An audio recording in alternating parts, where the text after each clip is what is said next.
Hello. ഇതാണ് ultra violet recently launch ചെയ്തിട്ടുള്ള അവരുടെ EV സ്കൂട്ടറായ Tesseract. So this is the most affordable EV scooter from Ultraviolette എന്ന് തന്നെ പറയേണ്ടിയിരിക്കുന്നു. കാരണം അത്രയ്ക്ക് ബെറ്റർ പ്രൈസിങ്ങിൽ ആൻഡ് ബെറ്റർ ഫീച്ചേഴ്സ് തന്നെയാണ് ഈ ഒരു മോഡൽ ലോഞ്ച് ചെയ്തിട്ടുള്ളത്. സോ അതെന്തൊക്കെയാണ് എന്നെല്ലാം ഡീറ്റെയിൽ ആയിട്ടാണ് നമ്മൾ ഈ ഒരു വീഡിയോയിൽ നോക്കാൻ പോകുന്നത്. അപ്പോൾ ഈ ഒരു മോഡൽ അൾട്രാവയൽ ലോഞ്ച് ചെയ്തിട്ടുള്ളത് ഒരു മാക്സി സ്കൂട്ടർ സെഗ്മെൻറ്റിൽ തന്നെയാണ്. ഇപ്പോൾ നമ്മൾ യമഹയുടെ എയറോക്സ് ഒക്കെ ഇല്ലേ, ആ ഒരു സെയിം സെഗ്മെൻറ്റിൽ തന്നെയാണ് ഈ ഒരു മോഡൽ ലോഞ്ച് ചെയ്തിട്ടുള്ളത്. അത്യാവശ്യം നല്ല ബൾക്കി ആയിട്ടുള്ള ഒരു മോഡൽ തന്നെയാണ് കേട്ടോ. അപ്പോൾ ഈ ഒരു മോഡൽ ഫീച്ചേഴ്സ് ആണ് ശരിക്കും പറഞ്ഞാൽ എടുത്തു നിൽക്കുന്ന ഒരു കാര്യം. ഫ്രണ്ട് പോർഷൻ നോക്കുകയാണെന്നുണ്ടെങ്കിൽ ഈ ഒരു മോഡൽ ഒരു ഫ്ലോട്ടിംഗ് DRL വിത്ത് LED പ്രൊജക്ടർ ഹെഡ്ലൈറ്റ് ആണ് നൽകിയിട്ടുള്ളത്. സോ ആ ഒരു പോർഷനൊക്കെ അത്യാവശ്യം നീറ്റായിട്ടാണ് ഡിസൈൻ ചെയ്തിട്ടുണ്ട്. ആൻഡ് റെയർ പോർഷനിൽ നോക്കുകയാണെന്നുണ്ടെങ്കിൽ നമുക്ക് സ്പ്ലിറ്റഡ് രീതിയിലുള്ള ഒരു ടെയിൽ ലൈറ്റ് ആണ് ഈ ഒരു മോഡൽ വന്നിട്ടുള്ളത്. നെക്സ്റ്റ്, ഈ ഒരു മോഡൽ ഇൻ്റഗ്രേറ്റഡ് ആയിട്ടുള്ള ഡാഷ് ക്യാം സെറ്റപ്പ് നൽകിയിട്ടുണ്ട്. ആൻഡ് ഫ്രണ്ടിലും റെയർ പോർഷനിലും ഈ ഒരു ഡാഷ് ക്യാം പ്രൊവൈഡ് ചെയ്തിട്ടുണ്ട് എന്നുള്ളതാണ് ഒരു പോസിറ്റീവ് കാര്യം. കാരണം ഈവൻ ഒരു കാർ എടുത്താൽ പോലും നമുക്ക് നമ്മൾ എക്സ്ട്രാ ഫിറ്റിങ്സ് ആയിട്ട് നമ്മൾ പേയ്മെൻറ്റ് ചെയ്ത് ചെയ്യേണ്ട ഒരു കാര്യമാണ് ഈ ഒരു ഡാഷ് ക്യാം. ബട്ട് ഈ ഒരു മോഡലിൽ അത് ഇൻബിൽഡ് ആയിട്ട് തന്നെ അവർ പ്രൊവൈഡ് ചെയ്തിട്ടുണ്ട്.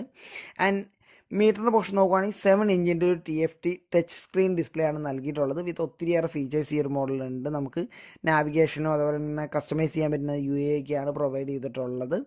നെക്സ്റ്റ്, ബൂട്ട് സ്പേസിൻ്റെ പോർഷൻ നോക്കുകയാണെങ്കിൽ 34 ലിറ്റേഴ്സ് ആണ് ബൂട്ട് സ്പേസ് നൽകിയിട്ടുള്ളത്. അത്യാവശ്യം നല്ലൊരു ഫുൾ ഫേസ് ഹെൽമെറ്റ് ഇതിനകത്ത് കംഫർട്ടബിൾ ആയിട്ട് വയ്ക്കാൻ പറ്റും എന്നുള്ളത് കമ്പനി ഓൾറെഡി ക്ലെയിം ചെയ്തിട്ടുണ്ട്. നെക്സ്റ്റ് നോക്കുകയാണെങ്കിൽ ടയറിൻ്റെ പോർഷനിൽ അത്യാവശ്യം നല്ല ബൾക്കി ആയിട്ടുള്ള ടയേഴ്സാണ് ഈ ഒരു മോഡൽ നൽകിയിട്ടുള്ളത്. സോ കോർണറിങ് ആണെങ്കിലും ഈവൻ ആ ഒരു മോശപ്പെട്ട റോഡിൽ കൂടെ ആണെങ്കിലും നല്ല രീതിയിൽ കംഫർട്ട് കിട്ടുന്ന രീതിയിൽ തന്നെയുള്ള ഒരു ബിഗ്ഗർ ടയറാണ് നൽകിയിട്ടുള്ളത്. 14 ഇഞ്ചിൻ്റെ അലോയ് വീൽസ് ആണ് ഈ ഒരു മോഡൽ വന്നിട്ടുള്ളത്. സോ കുറച്ചുകൂടി ഒരു റൈഡിങ് കംഫർട്ട് നമുക്ക് കിട്ടുന്നതായിരിക്കും ആ ഒരു ബിഗ്ഗർ ടയർ വരുന്നതുകൊണ്ട് തന്നെ.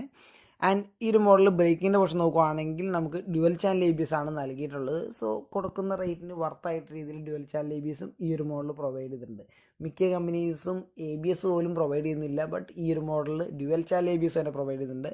And hats off ultraviolet radar technology use ചെയ്തിട്ടുള്ള ഫസ്റ്റ് EV സ്കൂട്ടറാണ് ഇൻ ഇന്ത്യ. എനിക്ക് തോന്നുന്നു വേൾഡിൽ തന്നെ ഫസ്റ്റ് സ്കൂട്ടറാണെന്ന് തോന്നുന്നു റഡാർ ടെക്നോളജി യൂസ് ചെയ്തിട്ടുള്ളത്. അപ്പോൾ ഇതൊരു സ്പേഷ്യൽ അവയർനെസ് ആയിട്ടാണ് അവർ നൽകിയിട്ടുള്ളത്. അപ്പോൾ അതിനകത്ത് എന്തൊക്കെയാണെന്ന് വെച്ച് കഴിഞ്ഞാൽ ബ്ലൈൻഡ് സ്പോട്ട് ഡിറ്റക്ഷൻ, അല്ല ഓവർടേക്ക് അലേർട്ട്, പിന്നെ നമുക്ക് ഈ ആക്സിഡൻറ്റ് ബേസ്ഡ് ആയിട്ടുള്ള അലേർട്ട്, അങ്ങനെ എല്ലാം നമുക്ക് ഈ ഒരു മോഡൽ കിട്ടുന്നതായിരിക്കും. അത് നമുക്ക് ആ ഒരു മിറർ ബേസിലാണ് കൂടുതലും വർക്ക് ചെയ്യുന്നത്. ആൻഡ് ഈ ഒരു മോഡലിൽ അതുപോലെ തന്നെ ഹാൻഡിൽ ബാറിൽ നമുക്കൊരു ഹാപ്റ്റിക് ഫീഡ്ബാക്ക് ടെക്നോളജി നൽകിയിട്ടുണ്ട്.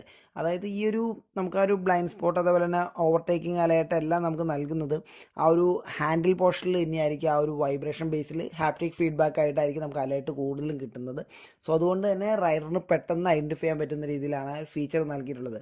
സോ അത് one of the best feature തന്നെയാണ്. ഇപ്പോൾ ലൈക്ക് പറയുകയാണെങ്കിൽ നമ്മുടെ കാറിലൊക്കെ കാണുന്ന ആ ഒരു അഡാസ് ഫീച്ചർ പോലെ തന്നെ ഇത് വർക്കൗട്ട് ചെയ്യുന്നതായി. നെക്സ്റ്റ്, പെർഫോമൻസിൻ്റെ പോർഷനിൽ നോക്കുകയാണെങ്കിൽ 20 PHP പവറാണ് ഈ ഒരു എഞ്ചിൻ പ്രൊഡ്യൂസ് ചെയ്യുന്നത്. ആൻഡ് മിഡ് റേഞ്ച് മോട്ടറാണ് ഈ ഒരു മോഡൽ നൽകിയിട്ടുള്ളത്. ടോപ്പ് സ്പീഡ് വരുന്നത് 125 km ആണ്. ആൻഡ് 0 to 60 എത്തുവാൻ വെറും 2.9 സെക്കൻഡ്സ് മാത്രം മതി ഈ ഒരു വണ്ടിക്ക്. സോ അത്രയ്ക്ക് ഇനീഷ്യൽ പെർഫോമൻസ് ഉള്ളൊരു മോഡൽ കൂടിയാണ്. സോ 0 to 40 അല്ല, 0 to 60 എത്തുവാനാണ് ഈ ഒരു 2.9 സെക്കൻഡ്സ് വേണ്ടത്.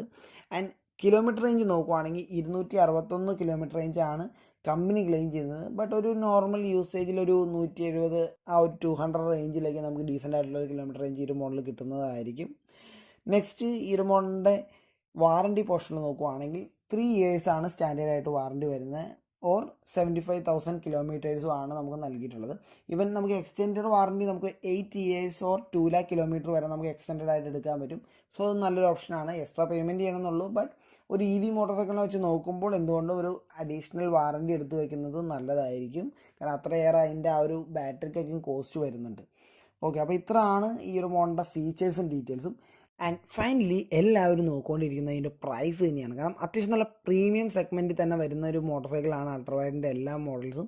അതുകൊണ്ട് തന്നെ പ്രൈസ് നമുക്ക് ഒതുങ്ങുന്ന രീതിയിൽ എല്ലാവരും നൽകിയിട്ടുണ്ടായിരുന്നത്. ബട്ട് ഈ ഒരു മോഡലിൽ ഇത്രയേറെ ഫീച്ചേഴ്സ് നൽകിയിട്ടും അവർ ഇൻട്രൊഡ്യൂസറി പ്രൈസായിട്ട് അനൗൺസ് ചെയ്തിട്ടുള്ളത് 1.2 lakh ആണ് അവർ ഇൻട്രൊഡ്യൂസറി പ്രൈസായിട്ട് നൽകിയിട്ടുള്ളത്. സോ അത് എക്സ്ട്രോൺ പ്രൈസാണ്. ബട്ട് അത് ഡീസൻ്റ് ആയിട്ടുള്ള പ്രൈസ് തന്നെയാണ്. ഇത്രയും ഏറെ ഫീച്ചേഴ്സ് നൽകിയിട്ട് പോലും കമ്പാരിറ്റീവ്ലി ഇതിലും ഫീച്ചേഴ്സ് കുറവുള്ള EV സ്കൂട്ടേഴ്സിനെ വെച്ച് നോക്കുമ്പോൾ ഇത് അത്യാവശ്യം നീറ്റ് ആയിട്ടുള്ള പ്രൈസിങ് തന്നെയാണ് നൽകിയിട്ടുള്ളത്. ആൻഡ് ഇതിൻ്റെ ശരിക്കും ആ ഒരു ഇൻട്രൊഡ്യൂസറി പ്രൈസ് കഴിഞ്ഞ് കഴിഞ്ഞാൽ 1.45 lakhs ആയിരിക്കും ആ ഒരു പ്രൈസിങ് വരാൻ പോകുന്നത്. ഈവൻ ഈ ഒരു ഫീച്ചേഴ്സും എല്ലാം വെച്ച് നോക്കുമ്പോൾ ഒരു ഡീസൻ്റ് ആയിട്ടുള്ള പ്രൈസിങ് തന്നെയാണ് അൾട്രാവയലറ്റ് അത് പ്ലേസ് ചെയ്തിട്ടുള്ളത്. സോ അതിൽ എനിക്കൊരു ഓവർ പ്രൈസിങ് ഒന്നും ഫീൽ ചെയ്യുന്നില്ല. കാരണം അത്രയേറെ ഫീച്ചേഴ്സ് അവർ ആഡ് ഓൺ ചെയ്തിട്ടുണ്ട്. അപ്പോൾ ഈ ഒരു മോഡലിൻ്റെ ഒരു ഡെലിവറി ആയിരിക്കും സ്റ്റാർട്ട് ചെയ്യുന്നത് ആ ഒരു 2026 സെക്ടർ 1 ആയിരിക്കും എന്നാണ് അറിയാൻ സാധിച്ചിട്ടുള്ളത്. ഇത്രയൊക്കെ തന്നെയാണ് അൾട്രാ വയലറ്റ് ടെസ്റാക്ട് എന്ന് പറഞ്ഞ EV സ്കൂട്ടറിൻ്റെ വിശേഷങ്ങൾ. അപ്പോൾ നിങ്ങൾക്ക് ഈ ഒരു വീഡിയോ കണ്ടതിന് ശേഷം എന്തെങ്കിലും ഡൗട്ട്സ് ഉണ്ടെങ്കിൽ ജസ്റ്റ് ഒന്ന് കമൻറ്റ് ചെയ്യുക. ആൻഡ് വീഡിയോ ഇഷ്ടപ്പെട്ടാൽ ലൈക്ക് ചെയ്യുക. ചാനൽ സബ്സ്ക്രൈബ് ചെയ്യാത്തതാണെങ്കിൽ തീർച്ചയായും സബ്സ്ക്രൈബ് ചെയ്യുക. And see next video. Bye by.